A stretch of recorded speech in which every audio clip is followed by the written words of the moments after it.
Assalamualaikum warahmatullahi wabarakatuh. Perkenalkan, nama saya Syahrul Nawaib. Pada kesempatan kali ini, saya akan berbicara mengenai pandangan saya, keresahan saya terhadap fenomena yang barusan terjadi di negara kita, yakni public impulsif. Teman-teman pernah nggak sih ngerasa publik sekarang itu gampang sekali dalam berkomentar? Lihat postingan, langsung berkomentar. Baca judul, langsung percaya. Nah, teman-teman, ini itu bisa dikatakan sebagai salah satu contoh dari public impulsif. Lalu, apa itu public impulsif? Jadi, public impulsif adalah kondisi di mana ketika masyarakat itu dalam menilai suatu hal, dalam melihat satu hal, itu bukan memakai rasional lagi, tapi karena reaksi emosional sesaat. Nah, akhirnya mereka berkomentar, mereka berasumsi bukan karena pikiran mereka, bukan karena atas dasar kritis mereka, tapi karena reaksi emosional saja. Saya kasih contoh. Beberapa tempo hari yang lalu, kita digegerkan, kita dihebohkan dengan salah satu aksi demonstrasi yang dilakukan kepada wakil rakyat. Namun, selang beberapa minggu, muncul di media sosial terkait dengan postingan-postingan, himbauan-himbauan yang bersangkutan dengan salah satu partai yang ada di negara kita, itu Partai Coklat, saya menyebutnya, yang memperlihatkan kebiasaan, memperlihatkan keganasan, memperlihatkan kebrutalan, tindakan-tindakan dari Partai Coklat yang dilakukan kepada demonstrasi. Akhirnya masyarakat turun ke jalan, turun ikut aksi, bukan karena ingin menyampaikan aspirasi, tapi karena reaksi emosional dari postingan yang memperlihatkan aksi dari Partai Coklat. Sehingga apa, teman-teman? Akhirnya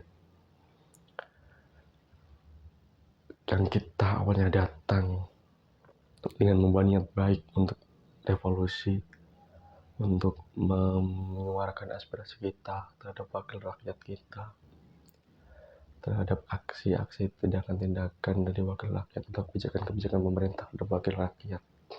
Tapi karena hal tersebut, karena kita bereaksi secara emosional tanpa mau berpikir secara kritis, akhirnya kita melupakan semua itu. Lalu apa dampaknya, teman-teman, jika sudah seperti itu? Yang pertama, dampaknya, kalau menurut saya sendiri, diskursus publik semakin menurun, semakin dangkal, semakin saling serang. Ruang dialog digantikan oleh ruang saling serang. Lalu apa sih sebenarnya faktor utama penyebab kok bisa itu? Ada fenomena yang namanya public impulsif. Yang pertama tentu semakin banyak informasi, sehingga masyarakat menjadi sulit memahami mana yang penting dan mana yang hanya sekedar memainkan emosi atau sekedar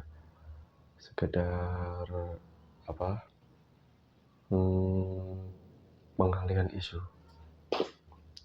Yang kedua tentu algoritma. Semakin ramai, semakin sering muncul postingan-postingan tersebut. Yang terakhir menurut saya adalah tekanan sosial. Maksudnya apa?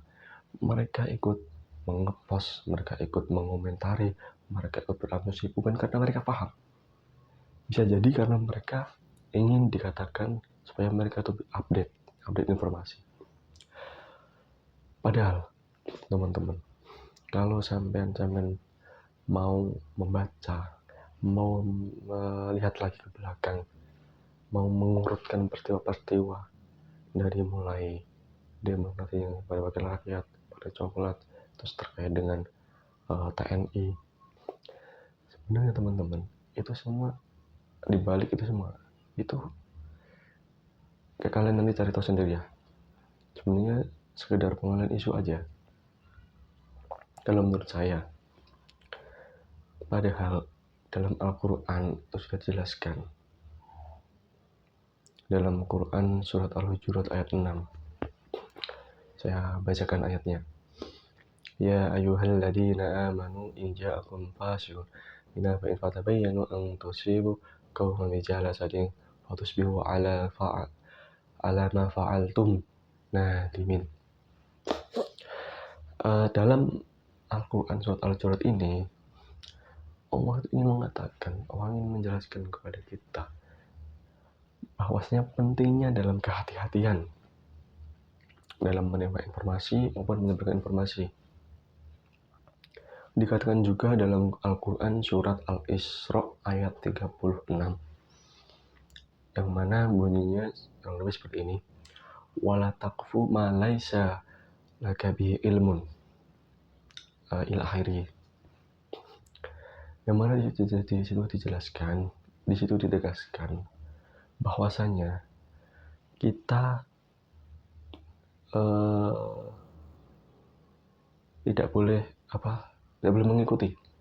Kita tidak boleh mengikuti, tidak boleh ikut arus ketika kita tidak mengetahui akan hal itu.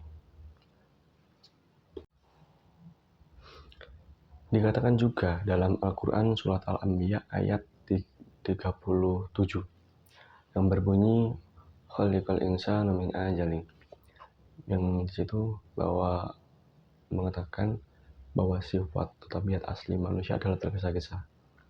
Nah, maka dari itu teman-teman, dari sini pentingnya kita untuk memverifikasi, memvalidasi, dan meng-cross-check, mengkaji ulang terhadap apa yang kita terima, terhadap apa yang kita asumsi. Mungkin cukup itu yang dapat saya sampaikan teman-teman. Pada intinya, statement dari saya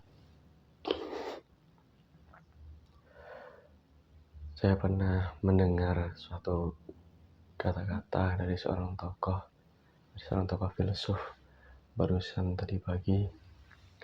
Saya baca kurang lebih kata-katanya seperti ini. Jika kamu ingin menghancurkan suatu negara, maka hancurkan pola pikir pemikiran dari generasi mudanya. Maka dari itu teman-teman, pentingnya kita untuk selalu bertabayun, jangan tergesa-gesa. Jangan berpikir berdasarkan emosional, tapi berpikir berdasarkan data, berdasarkan analisa. Mungkin cukup itu yang bisa saya sampaikan. Akhirul kalam. Wallahul muwaffiq ila aqwamit thoriq. Wassalamualaikum warahmatullahi wabarakatuh.